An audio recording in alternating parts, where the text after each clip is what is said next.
Halo teman-teman, selamat datang di channel Program Zaman Now. Nah, di video kali ini kita mau bahas tentang back pressure ya.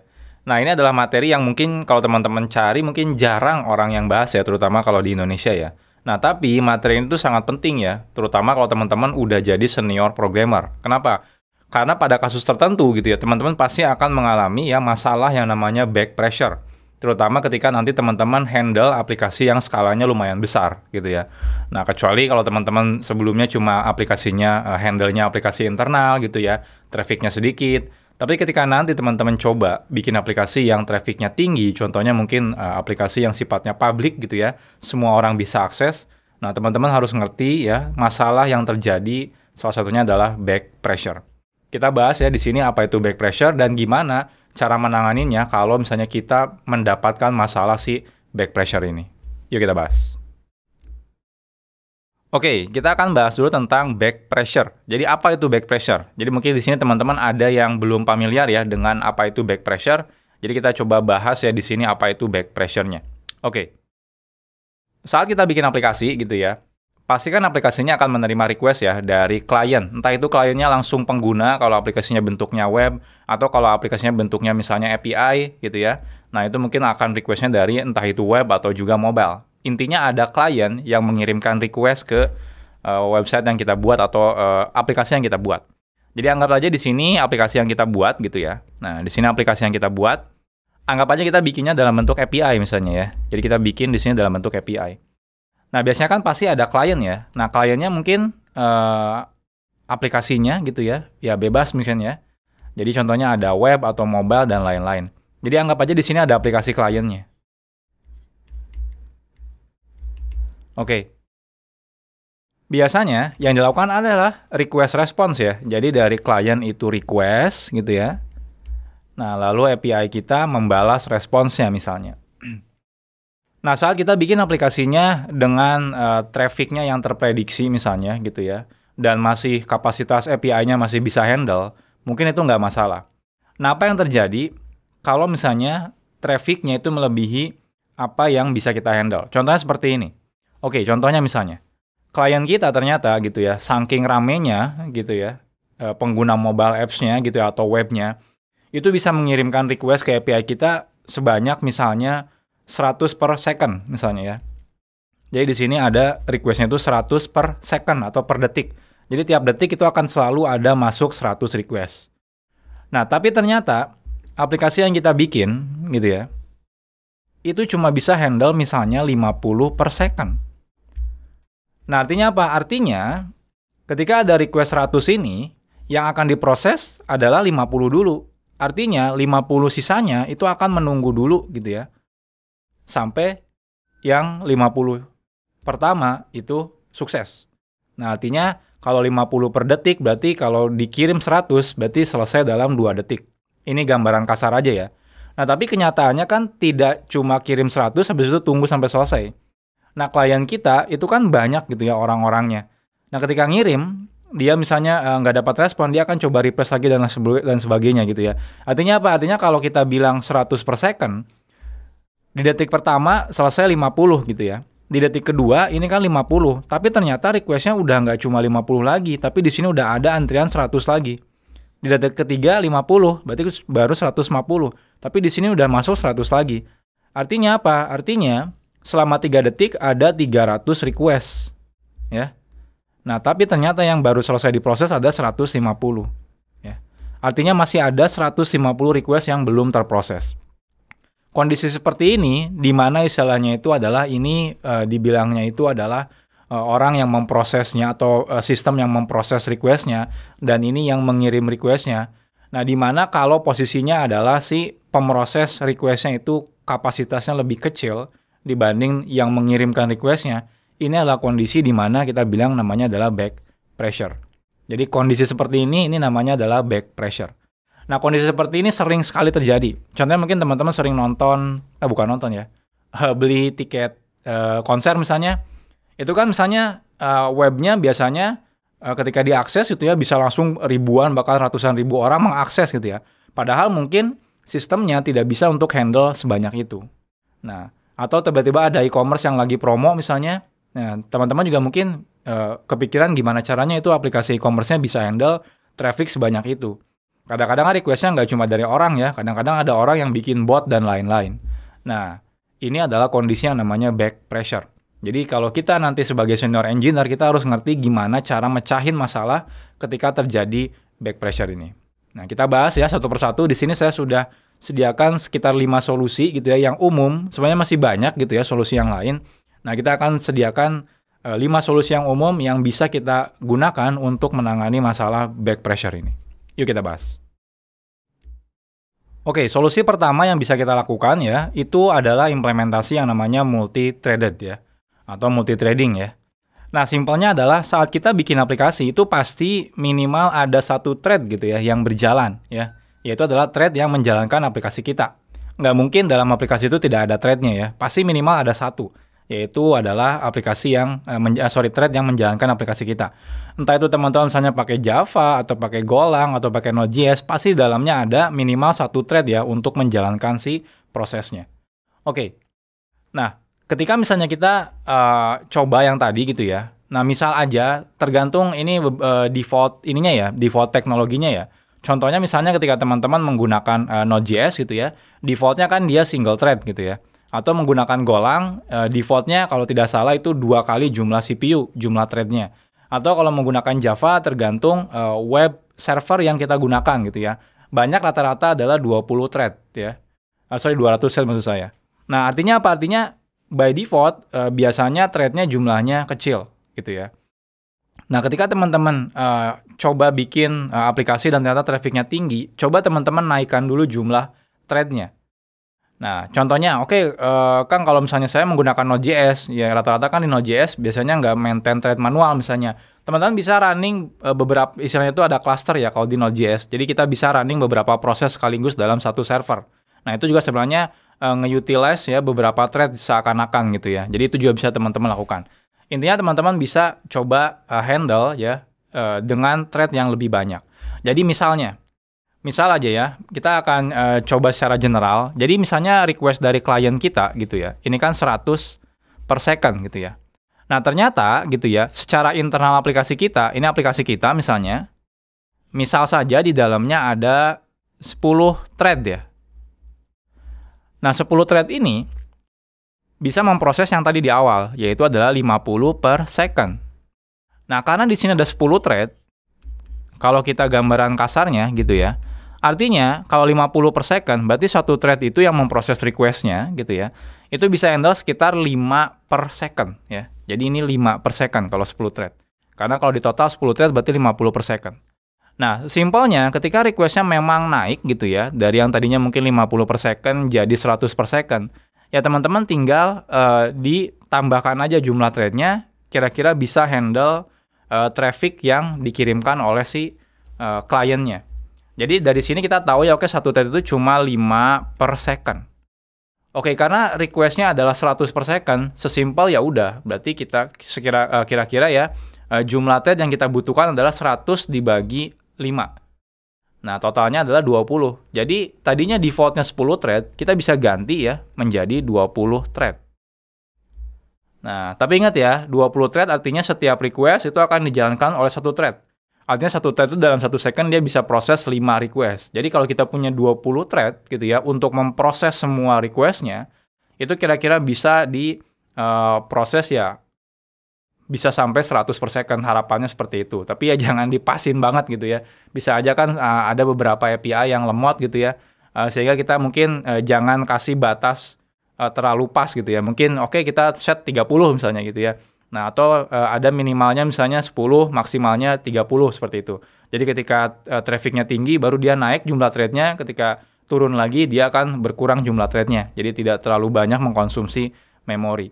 Nah, pada kasus seperti ini, teman-teman bisa lakukan atau implementasi yang namanya multi-thread ya. Nah, kalau teman-teman belum ngerti apa itu multi-thread gitu ya, berarti teman-teman harus belajar dulu gitu ya.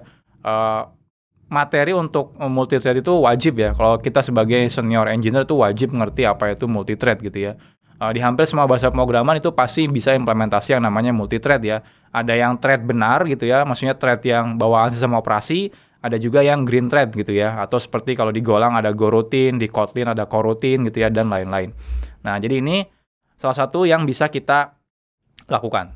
Nah, tapi biasanya gitu ya, ada beberapa limitasi juga. Contohnya misalnya, ketika misalnya proses yang kita lakukan terlalu banyak makan CPU intensif gitu ya, kalkulasi kah, atau misalnya terlalu banyak blocking I/O gitu ya.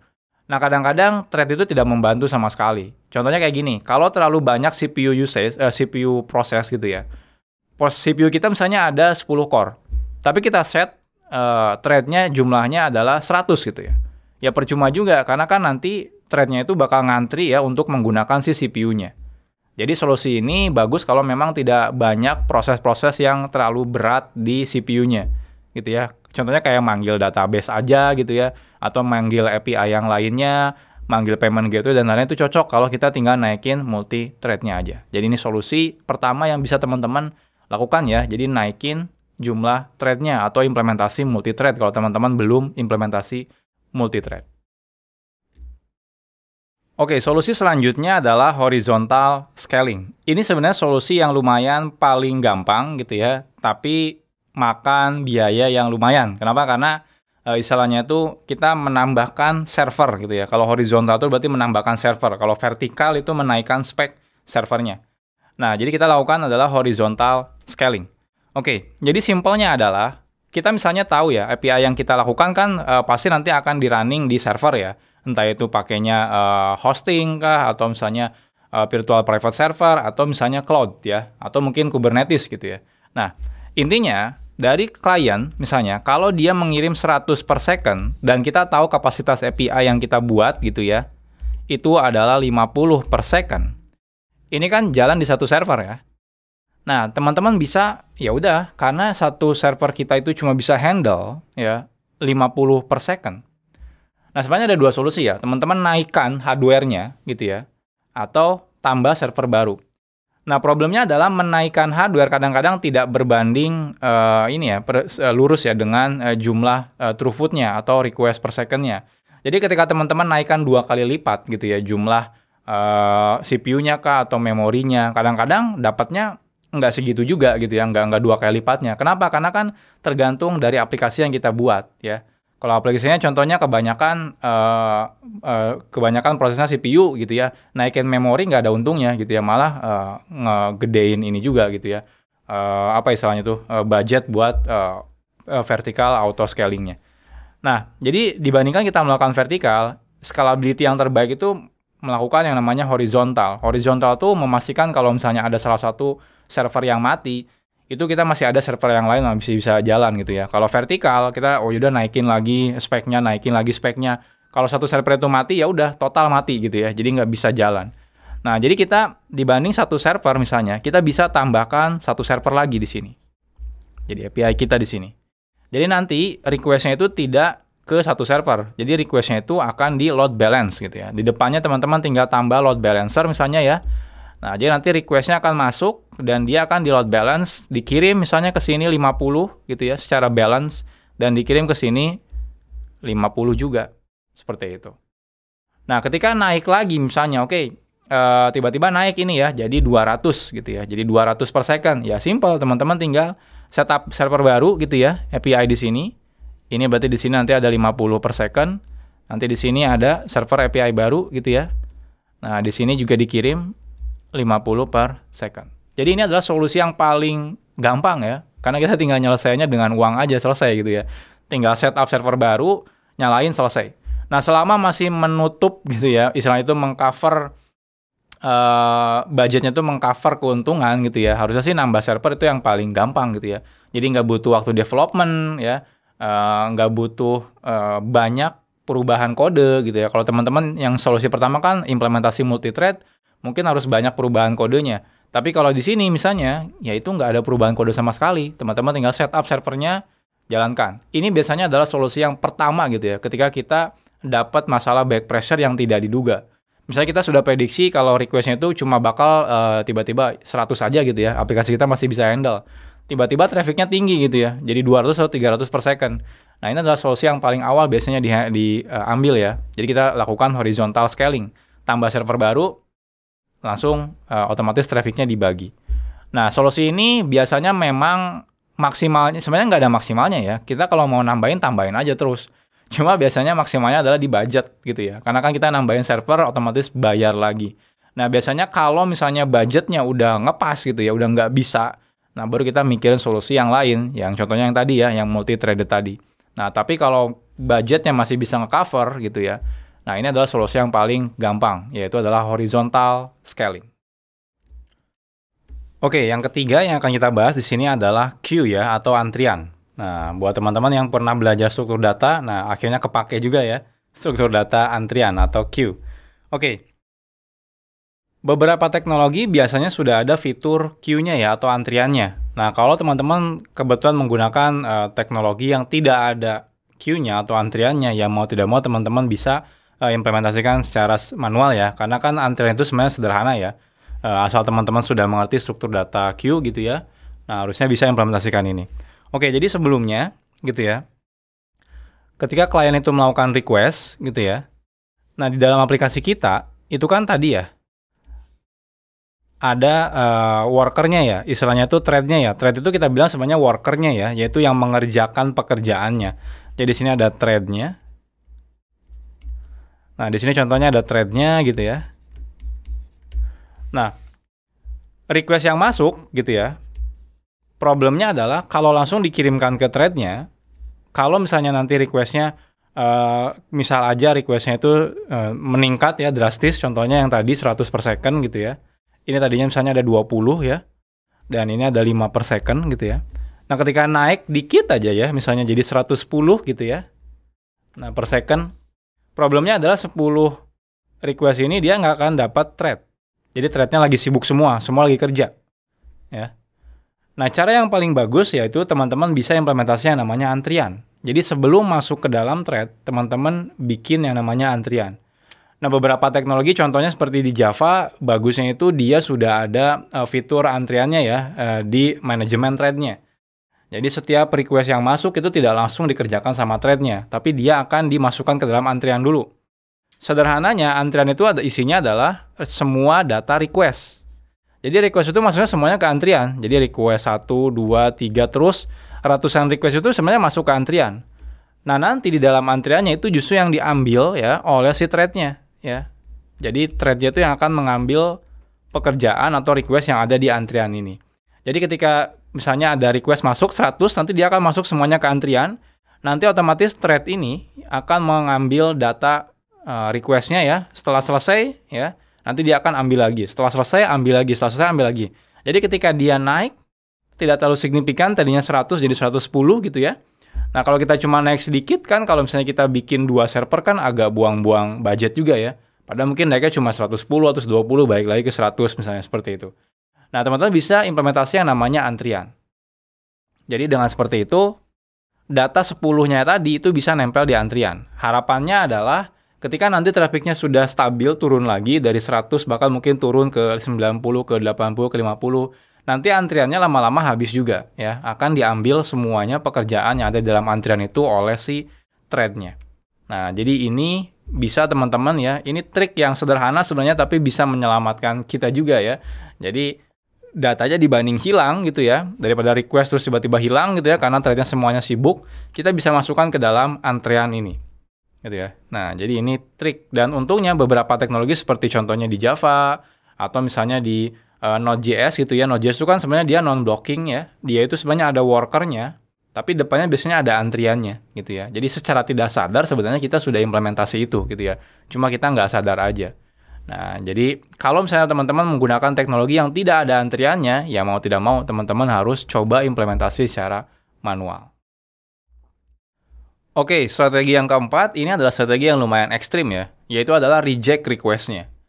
Nah, memang kita harus pikir-pikir dulu ya untuk melakukan reject. Tapi kalau misalnya gitu ya, request yang memang dikirim bukan contohnya memasukkan data gitu ya, cuma mau melihat data, hal-hal seperti itu kita bisa lakukan yang namanya reject. Nah, percaya nggak percaya, dulu saya sempat pernah kerja di salah satu payment gateway gitu ya.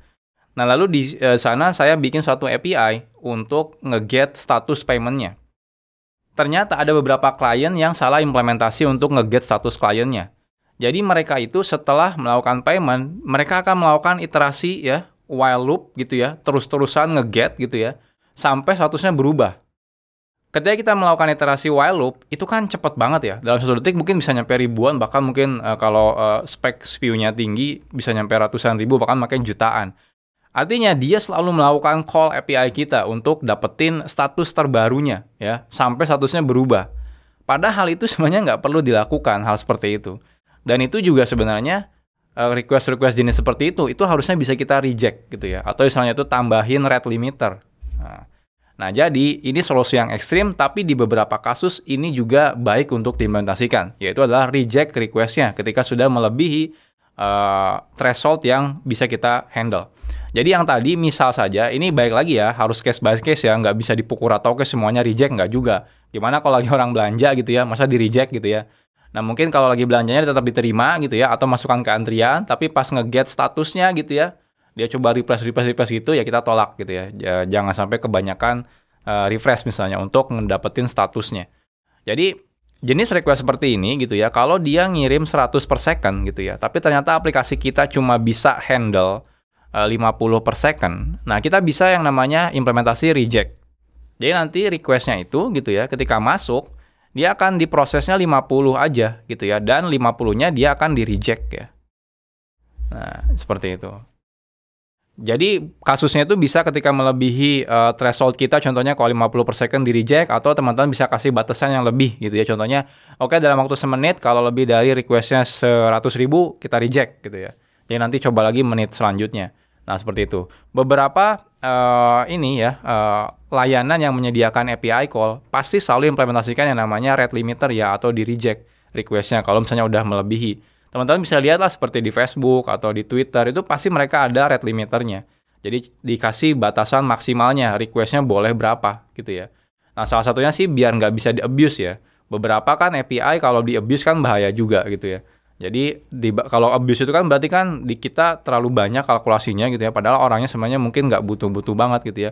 Butuhnya mungkin cuma sekali per detik gitu ya, atau bahkan sekali per menit gitu ya. Tapi dia abuse melakukan perulangan yang nggak berhenti-berhenti untuk manggil API kita. Nah, ini juga kadang-kadang cocok dikombinasikan dengan yang queue tadi. Jadi di queue ini ada satu masalah sebenarnya. Queue ini, kenapa? Karena struktur data queue itu seperti antrian gitu ya. Ya memang antrian sih ya. Tapi maksudnya antrian itu akan memanjang terus gitu ya.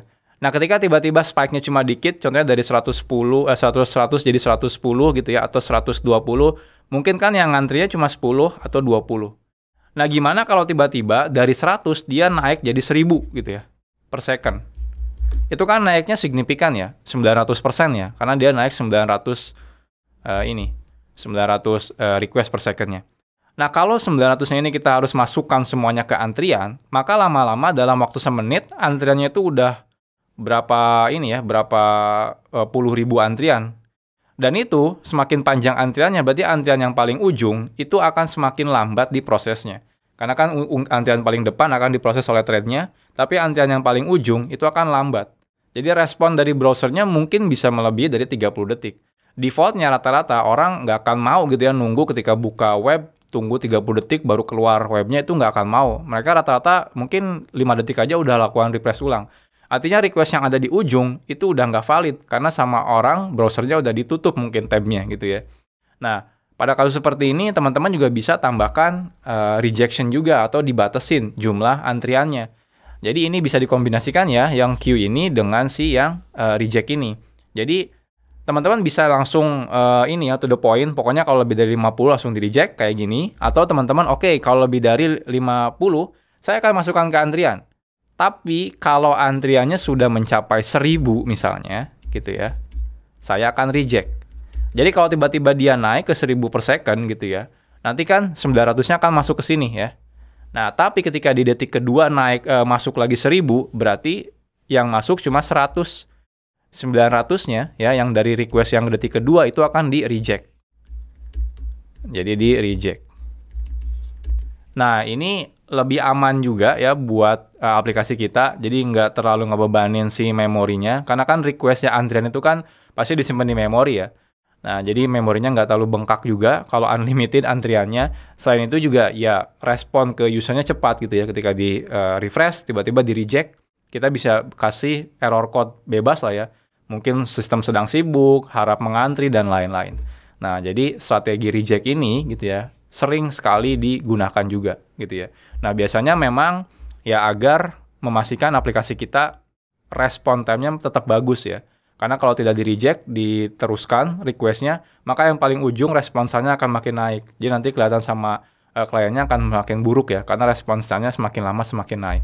Nah, dengan seperti ini, pokoknya kalau lebih kapasitas kita reject, ya seenggaknya kita bisa maintain si respon time dari aplikasi kita masih tetap baik.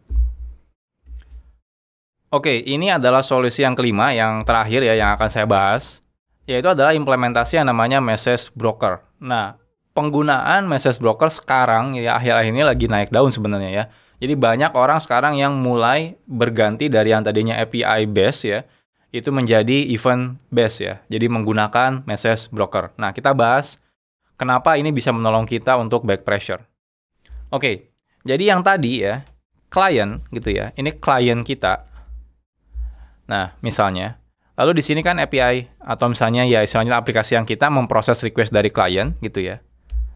Nah, kita tahu misalnya dari klien mengirim request ke kita langsung gitu ya, ke aplikasi yang kita buat. Nah, ini 100 per second misalnya ya. Nah, ini 50 per second.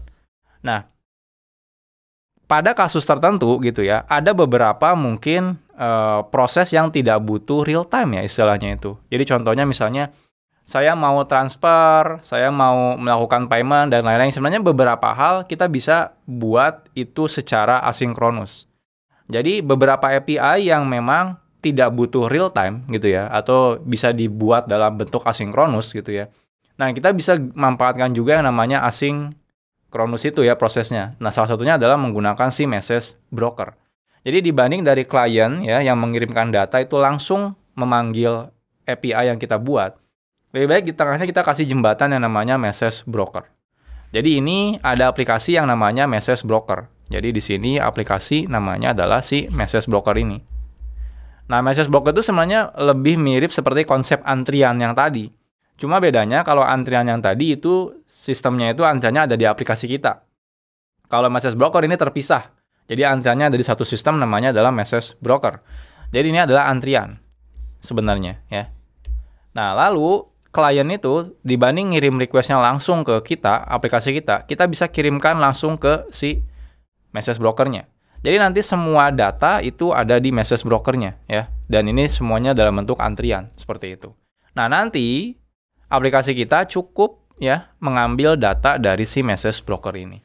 Nah, dengan adanya message broker ini seakan-akan bisa menjadi yang namanya buffer ya. Buffer terhadap si back pressure tadi. Jadi back pressure itu kan gimana caranya aplikasi kita bisa tetap handle request yang banyak tadi ya. Nah, tapi kan caranya tadi kita lumayan kompleks ya. Dengan kita tambahkan message broker di tengahnya, semua request itu akan masuk ke dalam si message broker. Tidak peduli seberapa banyak request yang masuk gitu ya, itu akan disimpan terus di dalam si message broker. Nah, entah aplikasi kita nanti suatu saat lagi mati gitu ya, atau misalnya maintenance dulu 5 jam dan sebagainya, klien masih tetap bisa mengirimkan request-nya. Kenapa? Karena request-nya akan selalu disimpan di dalam si message broker. Selama kita belum ambil datanya dari message broker, data tersebut akan ada di message broker. Nah, ketika nanti aplikasi kita sudah selesai maintenance misalnya gitu ya, lalu kita jalankan lagi, nanti aplikasi kita akan menarik semua datanya di dalam si message broker ini.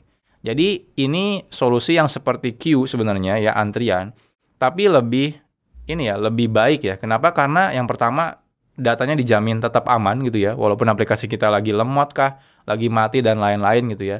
Nah, selain itu juga ketika butuh scalability yang tinggi gitu ya, oke ternyata antriannya makin lama makin panjang nih gitu ya, karena dia 100 per second. Nah, teman-teman masih tetap bisa setup di sini ya, satu server baru misalnya secara horizontal gitu ya, dan otomatis diambil dari message broker yang sama datanya. Nah, kalau butuh lagi bisa gitu ya, lalu dikirim lagi. Oke, saya mau implementasikan multi-thread di sini, ini juga bisa gitu ya. Karena request-nya semuanya di buffer ya di dalam si message broker ini. Jadi ini adalah solusi yang saat ini lumayan populer ya, terutama kalau teman-teman cari yang namanya konsep event-driven microservice gitu ya. Banyak yang menggunakan message broker ini. Nah, cuma memang challenge-nya adalah beberapa message broker itu tidak bisa diekspos secara gampang ke publik gitu ya. Nah, jadi contohnya teman-teman misalnya menggunakan Kafka gitu ya. Kafka-nya itu agak sulit untuk diekspos ke publik. Kenapa? Karena kalau diekspos ke publik gitu ya, ya masa nanti dari aplikasi mobile orang langsung bisa masukin data ke Kafka gitu ya. Kan itu masalah gitu ya. Nah, jadi rata-rata biasanya beberapa kasus kalau memang API-nya sensitif ya, tidak boleh diekspos langsung ke publik message brokernya. Akhirnya biasanya kita akan bikin proxy di depannya. Jadi kita akan bikin aplikasi kecil gitu ya di sini yang menerima request dari klien, lalu dia tugasnya nggak ngapa-ngapain, cuma ngirim data yang request ke klien dari klien ini ke message brokernya aja. Jadi simple. Ini aplikasinya kecil aja gitu ya. Cuma nerima request apapun dikirim ke message brokernya. Nanti di backend API kita yang akan memprosesnya. Nah, ini juga sering ya dilakukan saya pernah lihat beberapa provider bahkan mereka menyediakan ngirim langsung ke Google PubSub misalnya atau Amazon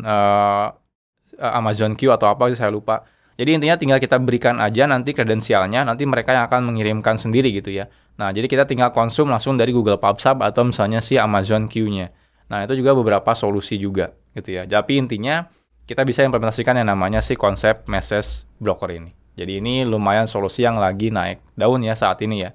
Nah, saya tetap rekomendasikan nih teman-teman kalau nanti mau belajar, salah satunya teman-teman wajib belajar yang namanya si message broker ini. Oke teman-teman, jadi itu 5 solusi ya, salah 5-nya istilahnya itu solusi yang biasa banyak orang gunakannya ketika mengalami si back pressure ini. Tapi sebenarnya masih banyak ya solusi lain gitu ya. Kalau teman-teman mungkin ada solusi-solusi lain juga gitu ya, teman-teman bisa masukkan di kolom komentar juga. Tapi intinya ya, masih banyak solusi lain yang bisa teman-teman gunakan gitu ya untuk mengatasi si masalah back pressure ini. Oke, jadi itu aja kira-kira ya materinya. Takutnya terlalu panjang materinya. Kalau teman-teman ada pertanyaan atau kritik atau saran atau mungkin ide lain gitu ya, apa sih yang perlu kita bahas ya, terutama untuk yang wajib kita kuasain sebagai senior programmer gitu ya. Nah, teman-teman bisa masukkan di kolom komentar juga. Kita ketemu lagi di materi selanjutnya. Salam programmer zaman now. Bye-bye.